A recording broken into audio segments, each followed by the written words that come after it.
En el quehacer cotidiano, mujeres y hombres del Chile real son protagonistas de un pasado y presente que convoca a construir futuro. En nuestro siguiente programa, Marcos Castañeda conducirá una conversación franca y directa con personajes de la vida de Chile. Radio Nuevo Mundo, su red de emisoras y su sitio en internet presentan Testimonios, hechos que merecen ser conocidos, lo relevante de acontecimientos o actitudes en la vida real.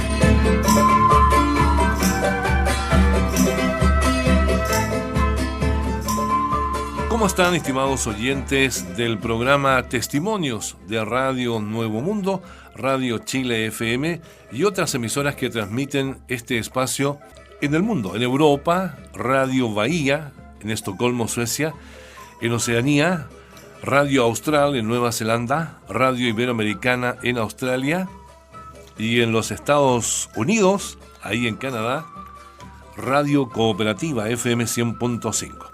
Muchas gracias a todos ustedes por estar con nosotros. Esta semana se cumplen muchísimos años del nacimiento del cantante chileno, director Víctor Jara, asesinado el 15 de septiembre después del golpe militar en Chile en 1973. Pues bien, lo vamos a dedicar a él, y a través de él vamos a conversar con Luis Parot. Él fue un amigo de Víctor Jara en la Universidad de Chile cuando ambos estudiaban teatro. Luis Parot fue el que sacó la mayor cantidad de fotografías en blanco y negro a Víctor en sus inicios, tanto en el grupo Cuncumén como después haciendo teatro, siendo director del teatro de la Universidad de Chile. Es un testigo clave de la historia de nuestro país con su cámara. Con su cámara ha captado momentos hermosos y momentos difíciles. Vamos a conversar con él. Estudió en la Escuela de Teatro, como dijimos, de la Universidad de Chile. Es un testigo directo de nuestra historia, y nosotros lo queremos tener cuando se están cumpliendo 46 años del golpe militar, y estamos recordando un año más del nacimiento de Víctor Jara Martínez. Luis Parot también tiene muchísimas fotos del tanquetazo, ¿se acuerdan ustedes? En 1973, aquel 29 de junio. Y también fotos de la gira que hizo Fidel Castro en nuestro país, y por supuesto del presidente Salvador Allende. Y fotos también de la moneda después del ataque de los aviones Hawker Hunter. ¿Qué tal, Luis? Muchas gracias por estar con nosotros. Te agradecemos el hecho de que vengas a la radio, a este programa que tiene 3 premios en la categoría radio, 2 en Chile y 1 en el exterior. Testimonios. Gracias, Luis, por estar con nosotros. Muchas gracias a ti por invitarme, Marco. Bueno, fuera de esos países que nombraste, yo he sido un poco trotamundo. He vivido en Francia, he vivido en Bélgica, en Barcelona, no sé si lo nombraste, pero he vivido muchos años de mi vida voluntaria e involuntariamente fuera de Chile, como algunos de los auditores que tú mencionaste de estos países que quizás no están escuchando en este momento. Sí me tocó ser testigo de algunos episodios de la historia de nuestro país y conocer de cerca a algunos personajes notables. Tú mencionabas a Víctor Jara. Víctor Jara yo lo conocí en la Escuela de Teatro. Yo era alumno de primer año en la Escuela de Teatro el año 59, y Víctor era alumno de tercer año y ya estaba dirigiendo a un grupo de sus compañeros en su primera obra que dirigió, parecido a La Felicidad, de Alejandro Sivekin. Un montaje que a los 5 minutos a mí me dejó maravillado y dije, esto es lo que yo quiero aprender, esto es lo que yo quiero hacer. Y si bien yo era muy tímido en ese momento, me acerqué a Víctor, que no había hablado nunca con él, y le dije, Víctor, quiero ser ayudante de dirección tuyo, quiero aprender dirección contigo. Y fui ayudante de dirección de él en los exámenes que él tuvo como alumno, después en la escuela de teatro y después ya como director titular en el teatro de la Universidad de Chile. Fui ayudante en un par de obras de él. Y así lo pude conocer más de cerca, más en su etapa de director de teatro, que yo creo que es muy importante, porque todos piensan en el cantante, en el compositor, pero yo creo que la ausencia que él dejó en el teatro chileno fue muy importante. Él era hijo de una familia de origen campesino humilde, y yo y los compañeros de la escuela de teatro en ese momento éramos pitucones pobres, éramos gente de clase media, pero que no conocíamos la realidad del campo chileno. Y Víctor aportó eso, aportó de primera mano ese conocimiento y fue muy importante en el desarrollo del teatro chileno. Años después, a mí me hizo pensar en él las obras que hizo Andrés Pérez, La Negra Ester. Si bien él no conoció a Víctor porque habían varias generaciones entre medio, pero era como la reencarnación del trabajo de Víctor Jara. Y se lo dije a Andrés, le dije, mira, me haces pensar en esta obra, habría sido una obra que habría dirigido así Víctor Jara. Muchas veces me preguntan, ¿hay olvido? No. No hay olvido. En lo personal, yo no. Yo no puedo olvidar. Yo no puedo olvidar la barbarie y cómo mataron a un ser bueno como Víctor sin ninguna razón. Exactamente. Estamos conversando en Testimonios con el destacado fotógrafo chileno Luis Poirot. Él conoció muy de cerca a Víctor Jara en la Escuela de Teatro de la Universidad de Chile. Luis, ¿y cómo se mostraba Víctor así como un hombre humilde? ¿Se mostraba como él era para llegar a ustedes con esa impresión de que él venía de una familia realmente pobre? Sí, no hacía alarde de eso. No hacía alarde de nada. No, de nada.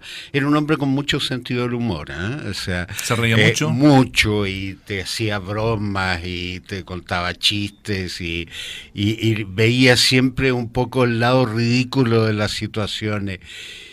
Y me acuerdo que estábamos ensayando en el teatro de la Universidad de Chile, en la sala de ensayo, en la ¿ahí calle, en Morandé? En Morandé, 25. en los subterráneos de ahí de la sala Antonio Varas. ¿Ya? Y estábamos ensayando Ánimas de Día Claro, de Alejandro Sibeki. Y había una actriz que tenía que cantar una tonada en un momento, y no daba con el tono, no daba con la manera de cantar y todo lo demás. Y de pronto Víctor toma la guitarra y le dice, mira, es así, y canta. Y se produce un silencio en la sala de ensayo, porque sabíamos que Víctor cantaba en un conjunto, en Cuncumén, pero no era solista, era un grupo. Entonces, oye, Víctor, ¿pero por qué no grabas un disco tú solo? ¿Ustedes creen? Muy humilde y desconfiado. ¿Ustedes creen que yo...? Pero hombre, si lo que acabas de hacer es maravilloso, ¿cómo no grabas tú un disco solo? No nos creía mucho. Mira. A la vuelta del tiempo, yo había ido un año a estudiar a Francia, becado, y allá había comprado mi primera cámara fotográfica, ¿ya? Con ayuda de mi padre que vivía en Francia. Y al regreso, Víctor un día me dice, oye, parece que voy a grabar un disco solo. Ya habían pasado 3 o 4 años, no sé. Y necesito una foto para la carátula. Claro, evidentemente no tenía plata para pagar a un fotógrafo. Yo era el amigo que tenía cámara y que no le iba a cobrar nada. Bueno, le dije, pasa a buscarme. Yo en ese momento vivía en Pedro Valdivia Norte. Me pasó a buscar un domingo en la mañana. Mira. y salimos a caminar. ¿Para hacer la foto, dices tú? Para hacer la foto. Salimos a caminar por Pedro de Valdivia y sacamos varias fotos, incluso jugando. Yo años después me di cuenta que, no sé, sacamos 2, 3 rollos, o sea, eran rollos de 12 fotos. Había algunas fotos en el rollo que Víctor me había tomado a mí porque me había dicho, préstame la cámara, y me había fotografiado a mí en el mismo lugar donde yo lo fotografiaba, que era especialmente en esa casona de fondo que estaba en ese momento empezando a reconstruirse, que es hoy día el campus de la Universidad Católica, donde está la Escuela de Arquitectura. Mira. Pero en ese momento era una casa de fondo en ruinas, donde se entraba a través por cualquier lugar. Y ahí sacamos varias fotos, porque a él le gustaba la fotografía, además, ¿eh? Era muy aficionado a la fotografía. Entonces, de ese grupo de fotografías es su primer disco, digamos. No se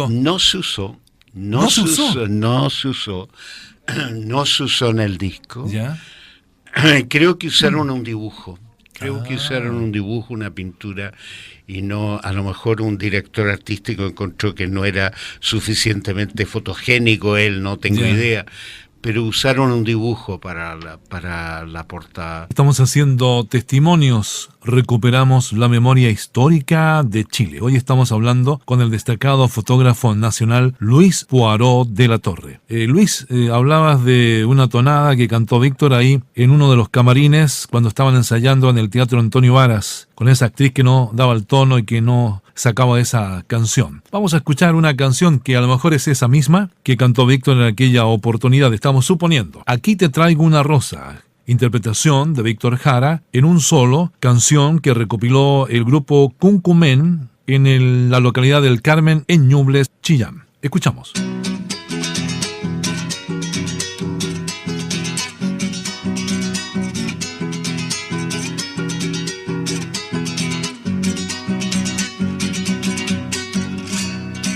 Aquí te traigo una rosa, nel campo la recogí. Aquí te traigo una rosa, nel campo la recogí. La mata que hoy llorando, como lloro yo por ti. La mata que hoy llorando, como lloro yo por ti.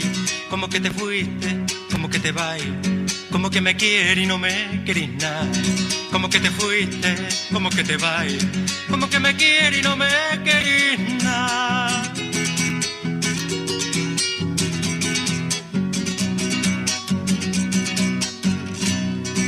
Cuando a tu jardín entré, tomé una rosa rosada. Cuando a tu jardín entré, tomé una rosa rosada. Y de adentro le saqué tu persona retratada.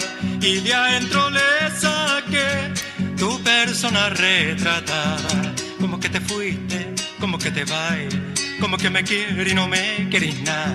Como que te fuiste, como que te vas, como que me quieres y no me querís nada.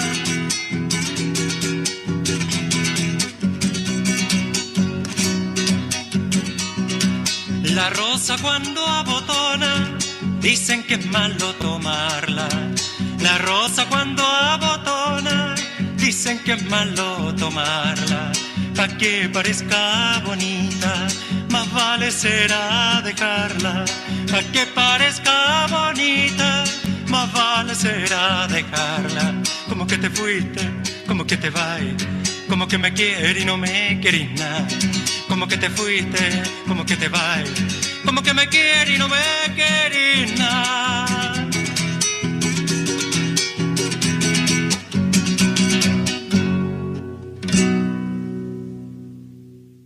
Hacemos testimonios, hechos que merecen ser conocidos.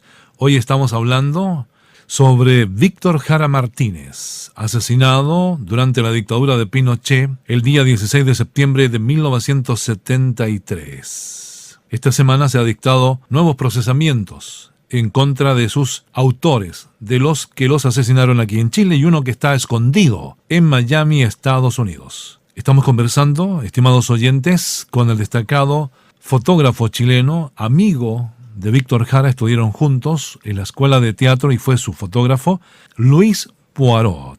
Usted también puede participar del programa escribiendo a marcoslocutor2@yahoo.com. Escríbanos desde cualquier parte del mundo, desde Iquique, desde Punta Arenas, desde Constitución, desde Castro, desde Ancud, desde la Patagonia Argentina, desde Bogotá, Colombia, desde Alemania, desde Estados Unidos, desde Oceanía, a través de Radio Austral de Auckland, en Nueva Zelanda, desde Suecia, en Estocolmo. Si no sabe nada de Internet, escriba una carta a Marcos Castañeda, conductor del programa Testimonios, calle San Pablo 2271, Santiago de Chile, Radio Nuevo Mundo. Sigamos conversando con Luis Poirot. Me acuerdo una que sacamos en el Cerro Blanco, donde había una población al lado del cementerio general. En Recoleta. En Recoleta. Y luego lo fotografié en su casa también.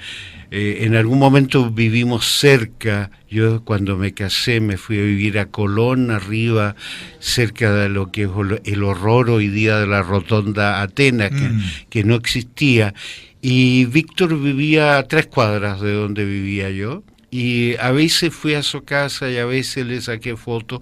A veces él me entregó rollos que había sacado con una cámara fotográfica que tenía de él para que yo le revelara, le hiciera copia. Pero sobre todo yo recuerdo la época en que yo era ayudante de dirección. Terminamos tarde en los ensayos en el Teatro Antonio Vara. Yo vivía en esa época en Alameda, cerca de aquí, Alameda, al llegar a Brasil, y nos íbamos caminando en la noche por la Alameda. No había temor a que te robaran y que te asaltaran. Era distinto, claro. Caminábamos por el bandejón central, conversábamos sobre el ensayo, sobre lo que estaba haciendo, me pedía mi opinión, y de pronto íbamos derivando a temas personales. Y yo le contaba de mis amores desgraciados de esa época, pedía consejo. Estaba de moda ser un joven torturado, y yo era joven torturado que me daba de cabezazo con la muralla porque creía que las mujeres no me miraban. Años después, cuando ya no me sirve, me dijeron: por Dios que eras buen mozo cuando joven. Y Víctor... ¿Y Víctor era muy pololo? ¿Tenía muchas pololas? No.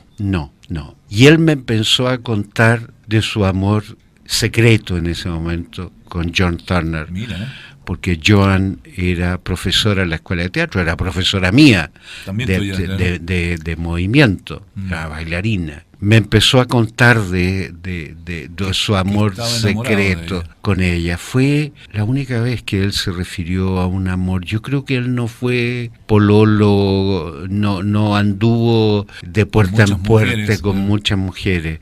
Y siempre me dio la sensación que era una relación muy seria y muy profunda. Y así fue, pues. Así es. Así fue. Entrábamos caminando, me acuerdo, por la Alameda, en una calle que tenía una magia en la noche, que yo no quería saber el nombre. Años después supe el nombre, que era el barrio de Concha y Toro. Sí, claro. A lo que es hoy día la Plaza La Libertad de Prensa. Sí, claro. Y había unos banquitos y a veces nos sentábamos ahí a conversar y yo me quedaba conversando con él y conversábamos, no sé, hasta la 1, 2 de la mañana. Yo había que atravesar la Alameda, yo vivía al frente. Yo le decía: Víctor, ¿por qué siempre me acompañas tú? ¿Por qué no me dejas acompañarte por una vez a tu casa, al paradero de tu mismo? No te preocupes, me decía, no. Y él me dejaba ahí en el departamento con que yo vivía con mi madre.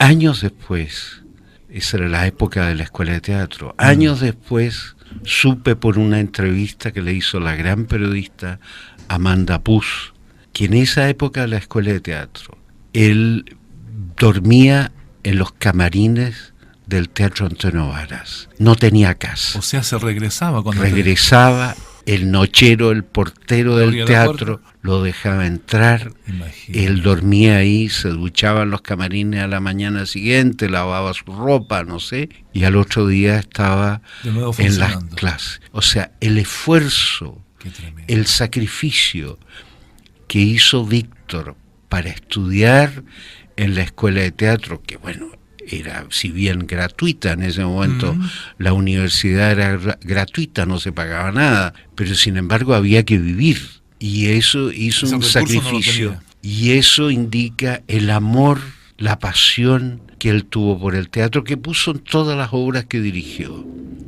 Por su oficio, claro. Bueno, no solamente en el teatro, sino que también en la composición y en el canto. Así es.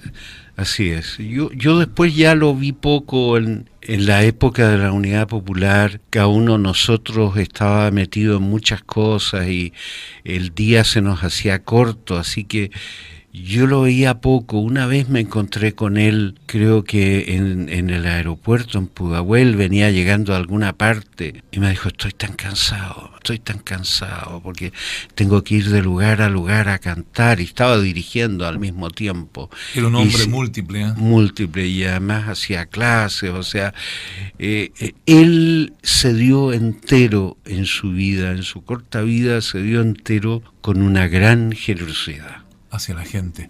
Tengo entendido que el día antes, el día 10 de septiembre, estuvo cargando harina en la estación central antes del golpe, que el día siguiente lo llevó a la Universidad Técnica del Estado. Estamos hablando con Luis Poirot de la Torre en este programa que vista la radiodifusión chilena. Testimonios. Lo transmite Radio Nuevo Mundo desde Iquique a Punta Arenas, Radio Chile FM Online el día domingo a las 13:15, Radio Bahía en Estocolmo, Suecia, y Radio Austral en Auckland, Nueva Zelanda. Un saludo cariñoso para todos ustedes. ¿Qué te parece, Luis, que escuchemos una canción magnífica que hizo Víctor precisamente a Joan, estando fuera en una gira que hizo por Europa, que se llama Paloma Quiero Contarte? Ah, maravilloso. ¿Lo escuchamos? Sí, ya. Aquí va.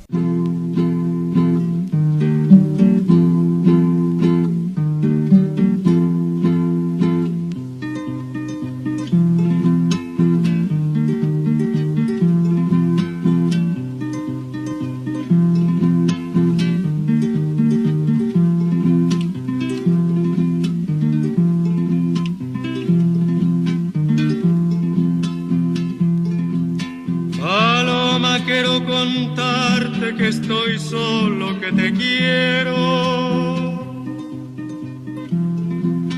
Paloma, quiero contarte que estoy solo, que te quiero. Que la vida se me acaba porque te tengo tan lejos. Palomita, verte quiero.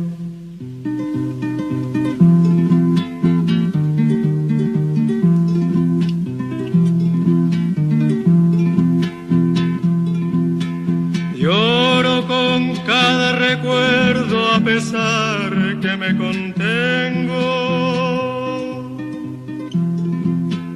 Lloro con cada recuerdo a pesar que me contengo. Lloro con rabia pa' afuera, pero muy hondo pa' dentro. Palomita, verte quiero.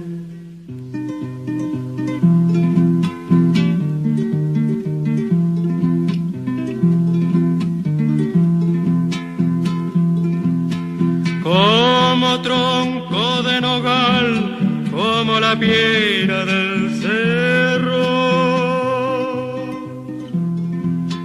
como tronco de nogal, como la piedra del cerro. El hombre puede ser hombre cuando camina derecho. Palomita, verte quiero.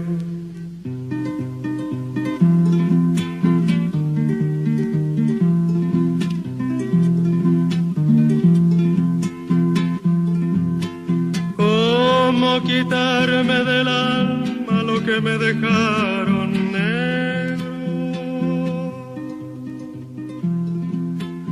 Cómo quitarme del alma lo que me dejaron negro. Siempre estar vuelto hacia afuera para cuidarse por dentro. Palomita, verte quiero.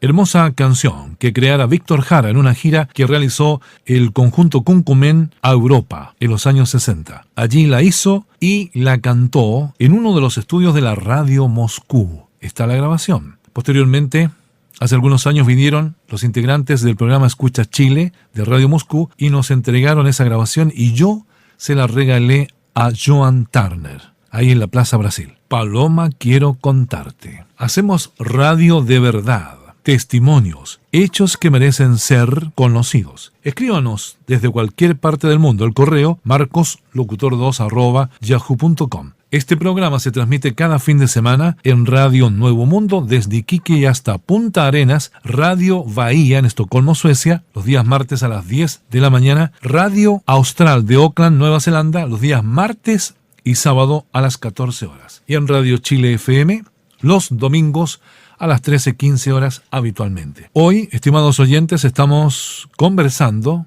con el destacado fotógrafo chileno Luis Poirot, testigo clave de muchos acontecimientos que nos está relatando. Sigamos junto a él. Luis, ¿y cómo te inicias en esto de la fotografía? Porque primero estabas estudiando teatro. Claro, estudié teatro en la Universidad de Chile, después tuve una beca. Pensé estudiar televisión y cine.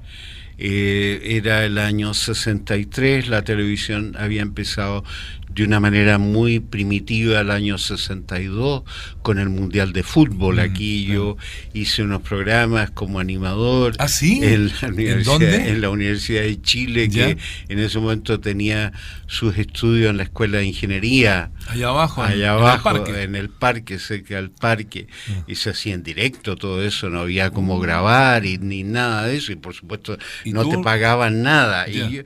Y yo animé algunos programas creo que eran de educación universitaria, que daban orientación sobre las posibles carreras que se podían estudiar.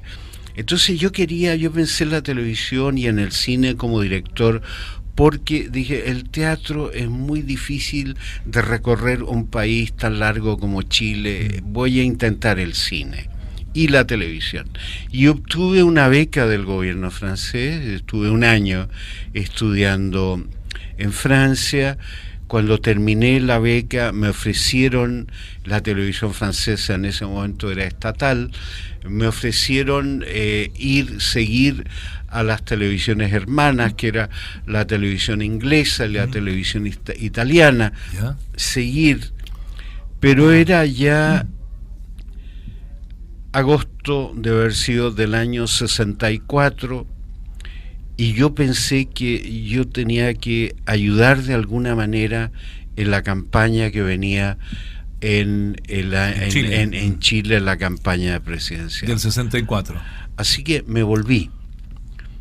No hice casi nada, hice muy poco, no tenía relaciones ni nada. Empecé a trabajar en el Canal 9, que era de la Universidad de Chile, pero no confiaban en mí porque era muy joven. Nadie me preguntaba qué había aprendido. O sea, en esa época tener menos de 30 años era un pecado, nadie te daba importancia. Entonces me tenían para llevar un cafecito para arriba y para abajo. Y nadie me daba una oportunidad para demostrar lo que yo había aprendido. Y me había comprado en Francia una cámara de segunda mano con ayuda de mi padre, que vivía allá. Mi padre se había separado hacía años de mi madre, tenía otra familia, vivía en Francia, y me ayudó a comprarme una cámara, porque yo dije, voy a aprender imagen con esto. Acercándome al cine, y aprendí leyendo el manual de instrucciones. No había profesor ni nada. Llegué a Chile, entonces cesante, sin trabajo. Yo no quería trabajar como actor, había dejado de lado, nunca me gustó ser actor.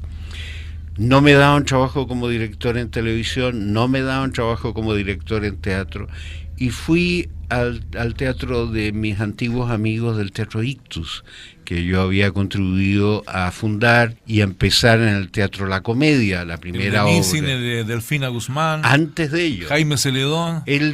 Jaime Celedón.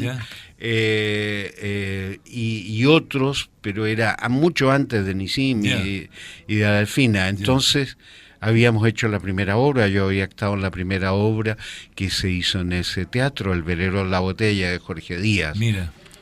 Entonces fui a los ensayos para entretenerme, y en los ensayos empecé a sacar fotos con mi máquina. Mandaba a revelar los rollos a una casa comercial, porque yo no sabía ni tenía laboratorio. Ya. Y empecé a llevar esas fotos, a regalárselas a los amigos, y Jorge Díaz, que se encargaba, además de los programas del teatro y de la propaganda del Teatro Ictus, me dijo, ¿por qué no haces la foto de la próxima obra? Yo dije, Jorge, yo no sé nada, yo no tengo laboratorio, no tengo trípode, no tengo flash, no tengo nada, no sé revelar. Sí, me dijo, pero tienes la mirada del hombre de teatro. Entonces para nosotros eso es muy importante. Mira. Yo creo que él no me dijo que además yo no iba a cobrar, entonces ellos estaban permanentemente sin dinero y le iba a salir gratis la foto. El hecho es que empecé a fotografiar las obras de teatro, lo que yo sabía, aprendiendo un poco, preguntando, leyendo revistas, libros, y fui poco a poco atreviéndome más y más a hacer fotografía. Y de los retratos de los actores, de los directores, pasé a hacer retratos de escritores. Y ahí un día la gran editorial Zig-Zag, que era enorme en Avenida Santa María, que tenía muchas revistas y publicaba muchos libros, me llamaron para hacer retratos de escritores chilenos. Y empecé a hacer retratos de directores, de autores chilenos, y un día me dijeron, ¿y tú sabes hacer fotos de moda? Yo no tenía idea, pero era bastante sinvergüenza, y dije, sí, por supuesto, porque se trataba de estar al lado de mujeres bonitas. Entonces, además, claro. Entonces empecé a hacer fotos de moda, porque era el momento que la revista Eva empezó a hacer fotos nacionales. Antes Claro. venía todo afuera, se copiaba, y empezaron a hacer fotos hechas en Chile. No había modelos, había que buscar entre las amigas en la calle. Veía una mujer buena moza y le decías, oye, tú quisieras posar para una revista. No les pagaban nada, era la vanidad de ellas de salir en una revista. Y entonces trabajé mucho en la editorial Zig-Zag, hasta que hubo un cambio político. Trabajé también, empecé a hacer reportaje en la revista Ercilla en esa época. Yo me acuerdo que hice un viaje a Nueva York el año 69 y se lo mostré a la revista Ercilla, y en esa época hicieron una separata, cosa que era muy inusual, para publicar todas mis fotos del viaje a Nueva York. Pero ahí te pagaban, ¿no es cierto? Ahí me pagaban. Yo ya me había casado, tenía un hijo, o sea, tenía responsabilidades. Un cambio político en la editorial Zig-Zag, lo compró un grupo económico y intervinieron en la dirección de la revista. El hecho que de la revista Eva, que era muy liberal, la dirigía Carmen Machado, ¿no es cierto?, sobrina nieta del poeta Machado, que era una mujer muy liberal, ¿no? Entonces empezó una línea muy católica, muy conservadora, y yo no empecé a ser bien visto porque estaba casado con una mujer divorciada y porque era de izquierda. Entonces, de buenas a primeras, no me dieron más trabajo. ¿En qué año fue eso, Luis? El año 69, de haber sido fines del antes de la campaña del presidente Allende. Claro. Curiosamente, yo fui a la vereda al frente, donde estaba Paula, que dirigía Roberto Edwards. ¿Ya? Y le dije, Roberto, vengo a pedirte trabajo, yo necesito trabajar. Bueno, me dijo, pero las fotos de moda las hago aquí yo, te voy a encargar reportaje. Y fueron muy generosos en la revista Paula, y se juntó en esa época un grupo de fotógrafos. Estaba Sergio Larraín, el gran Sergio Larraín, Patricio Guzmán, que murió hace poquito, ¿no?, exilado todavía, y otra serie de fotógrafos, y el reportaje en blanco y negro era muy importante. Había de unas magníficas periodistas, Malú Sierra, Amanda Puz, Claro. Isabel Allende, que era un relleno. Isabel Allende hacía la citroneta, cosa, pero no se la tomaba muy en serio. Claro. No era de las periodistas de planta importantes de la revista Paula. Y la revista Paula en esos años hizo reportajes muy importantes. Yo recuerdo de Amanda Puz hacerse pasar una noche por prostituta. Mira. Para que la detuvieran los carabineros, pasar una noche en una comisaría y para tomar testimonio de relatar las mujeres, todo eso, claro. ¿no? Era un tipo de reportaje muy arriesgado, muy valiente que hacían. Malú Sierra, gran entrevistadora, con la cual hice varios trabajos, varios reportajes.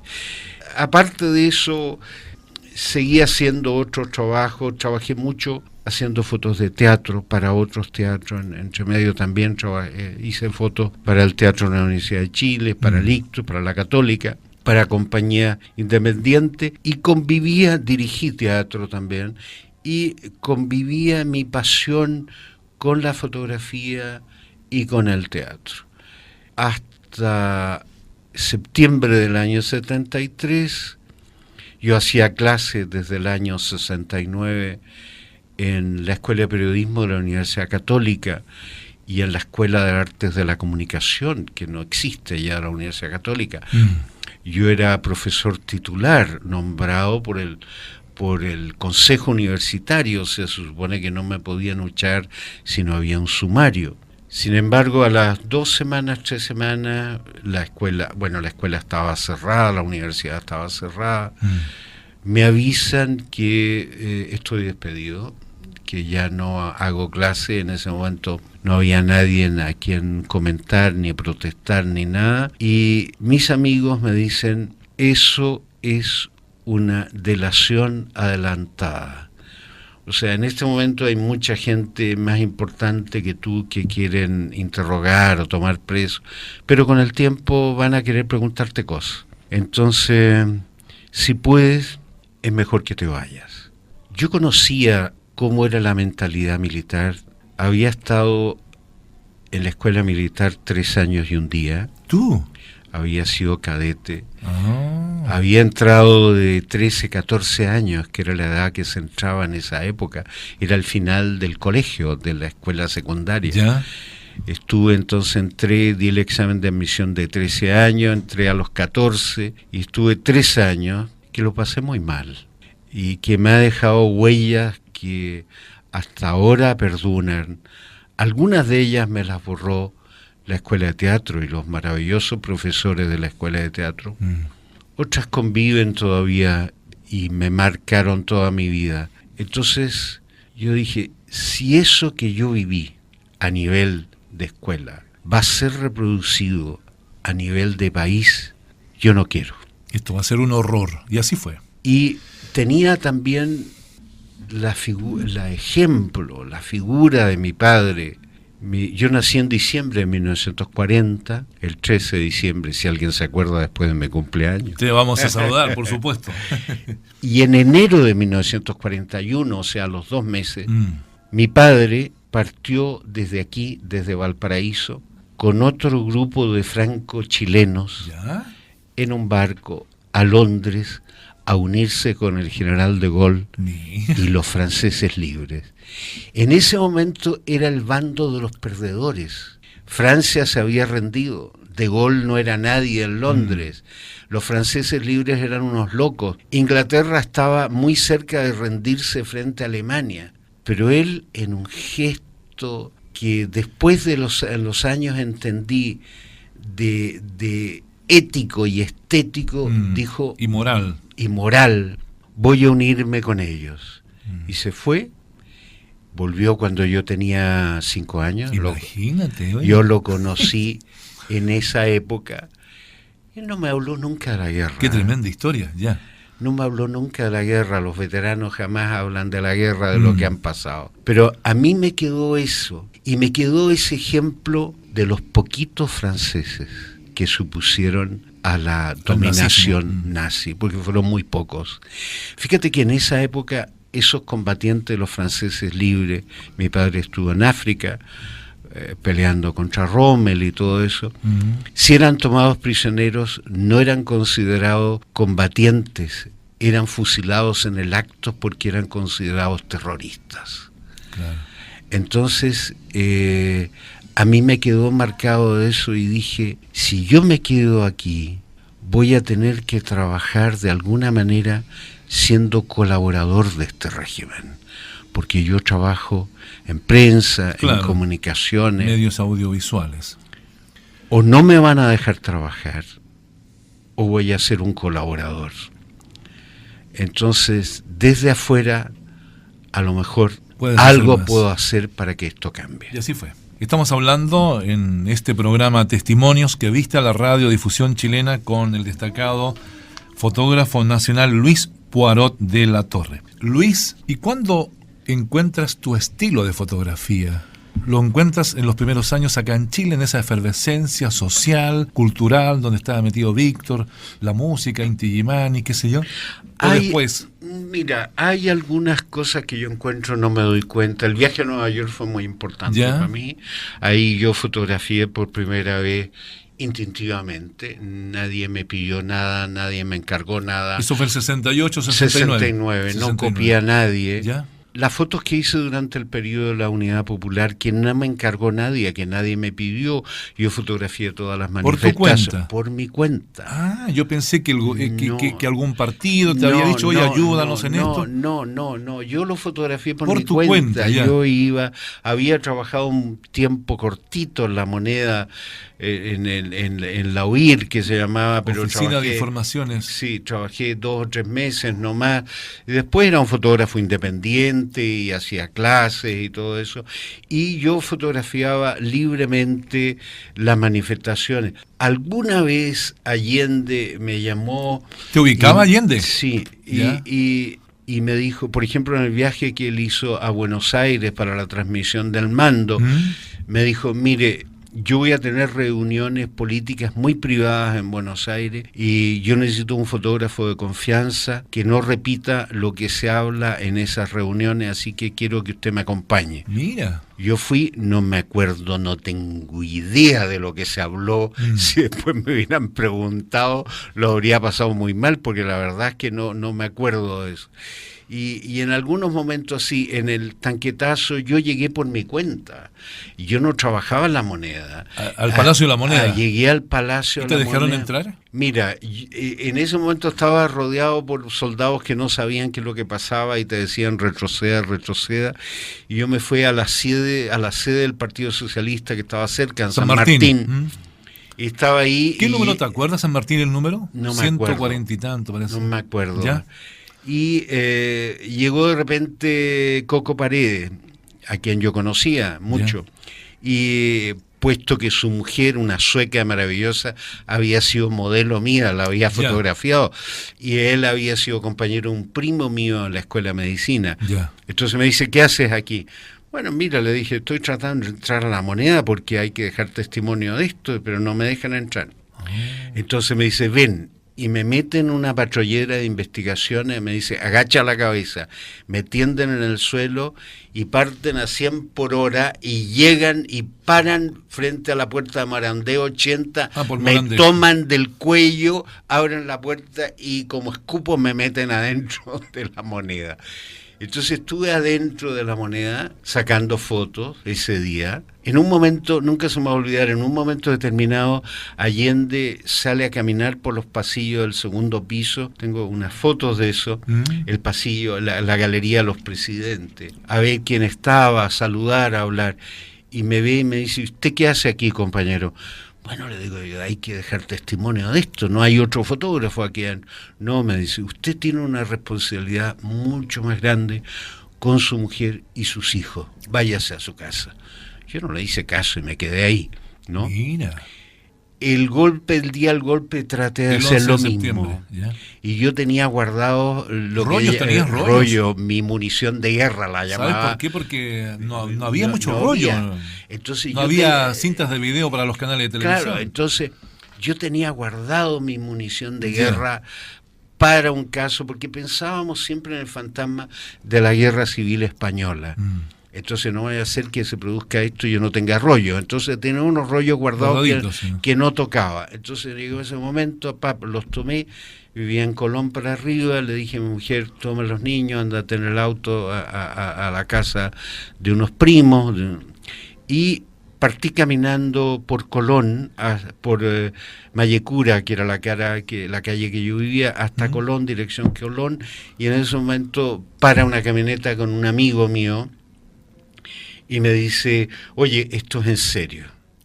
Esto es en serio, me avisaron, lo del 11, esto es en serio, me avisaron, no vas a poder llegar al centro porque esto está aislada la ciudad en bolsa, a lo más vas a llegar hasta Tobalaba, lo más que vas a llegar, así que... Habían 3 cercos a la ciudad. Así que no puedo. ¿Y qué hacemos? Le dije, vamos a Chile Films, que estaba cerca. ¿Manquehue? Nos fuimos a Chile Films y en la camioneta de él me acuerdo que cargamos películas, sacamos películas, sacamos algunas de las películas de Patricio Guzmán, de Raúl Ruiz, sacamos lo que pudimos y llenamos. Qué importante. Llenamos la camioneta lo que pudimos, las escondimos y después se las fuimos pasando a corresponsales franceses, españoles. Había un amigo mío que lo conocía yo, que un periodista español que era corresponsal de televisión española, y les pasamos estos rollos de películas para que lo sacaran, y así se salvó. ¿Eso nunca ha sido reconocido por la gente? No. Qué tremendo. Bueno, es que hubo muchas acciones de ese tipo que quedan en el anonimato, Pero es algo muy importante lo que nos estás contando, Luis. Yo no lo había contado, creo, otra vez. Son cosas que quedan... En este programa lo estás en testimonios. Que quedan guardados. Espectacular. Poco después este amigo de Televisión Española me dijo, te puedo conseguir una credencial y entrar conmigo porque nos dieron permiso para entrar al Estadio Nacional y puedes entrar como parte de mi equipo al Estadio Nacional. Yo lo pensé y le dije, mira, yo no puedo entrar donde hay... Te van a reconocer. No, y además puede haber amigos míos, ¿cómo voy a estar yo además, a este lado de la barrera como testigo, como si no pasara nada, sacando fotos? Y estos otros detenidos, no, esto me concierne, yo no puedo hacer fotos de este momento. Y no hice fotos. Las últimas fotos que hice antes de irme fueron esas fotos de la moneda destruida. ¿Desde fuera? Desde fuera. Fui a la moneda el primer día que se pudo llegar al centro. ¿Como a los 3 días? Más yo creo que fue, yo no me acuerdo, pero me parece que estuvo cerrado el centro, yo diría, casi 5 días, no me acuerdo yo, la verdad es que no me acuerdo. Acuérdate que había toque y queda y estaban... Muy temprano. Claro, me corté el bigote, el pelo, me puse el mercurio bajo el brazo, y partí con mi hijo chico que tenía 4 años como un papá a pasear y con una cámara escondida. Y porque en ese momento cualquiera te delataba y tomar fotografías era peligroso. Tomé las fotos, unas pocas fotos de la moneda, y esas fueron las últimas fotos fuera de unas fotos que le hice después a mi hijo, a mi mujer, fotos para el pasaporte. ¿Y te fuiste en qué día y en qué mes? Un mes casi después del golpe. Octubre. Y en ese momento, yo al lado de mi casa vivía un coronel de aviación. Entonces mi casa fue allanada, pasamos varias semanas sin vivir ahí hasta que yo fui a la casa de este coronel y le dije, mire, nosotros hemos sido vecinos, usted sabe lo que yo pienso, no me voy a ocultar, pero yo no tengo armas, ni ando disparando, ni matando a nadie. Estaba la mujer, entonces me dijo, voy a llamar por teléfono a mi marido.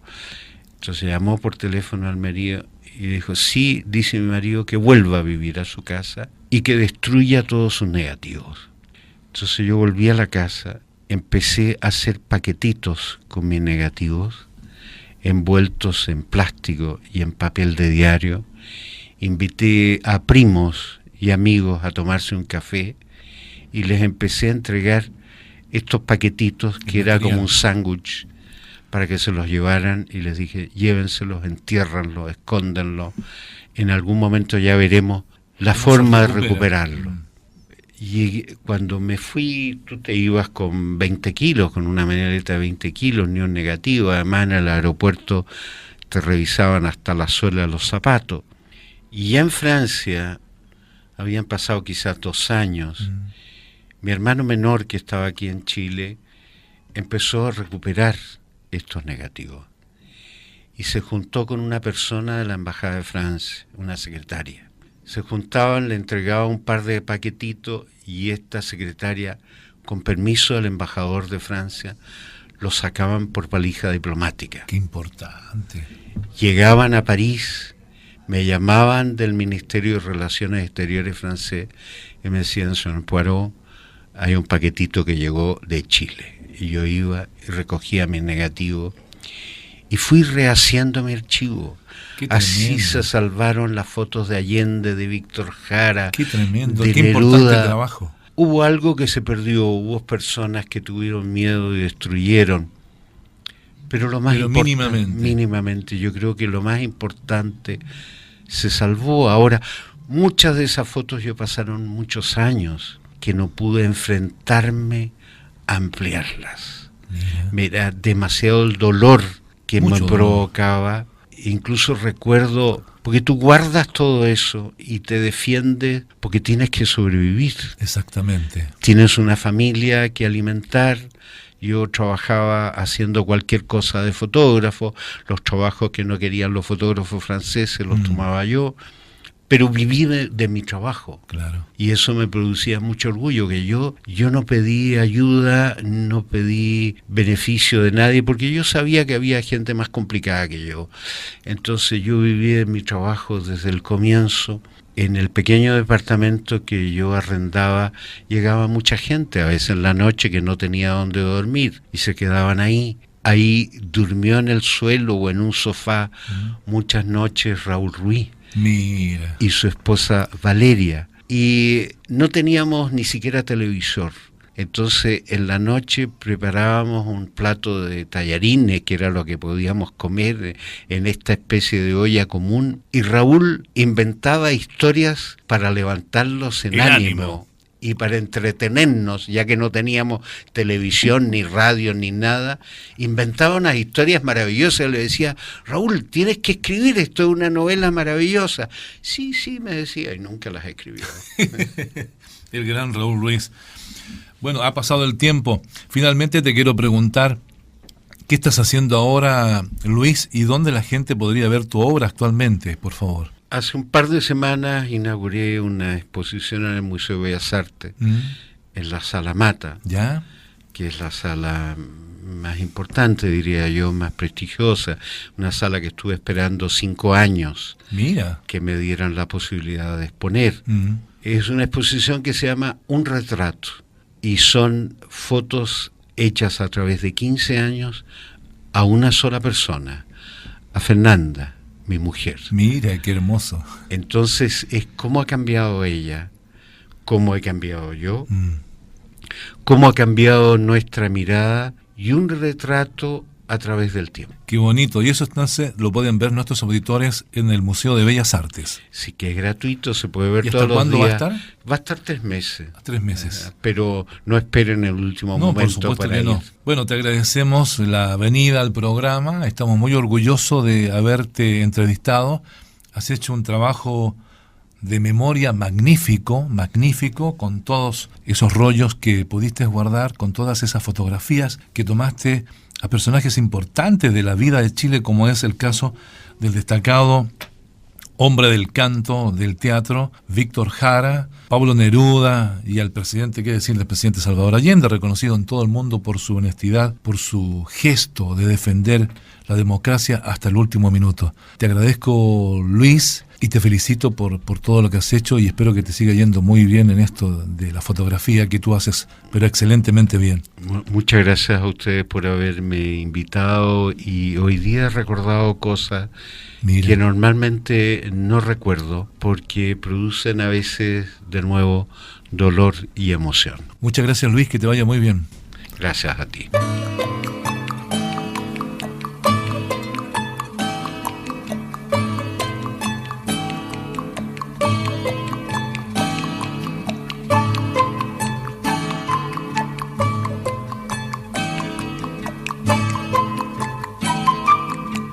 termina el encuentro de hoy.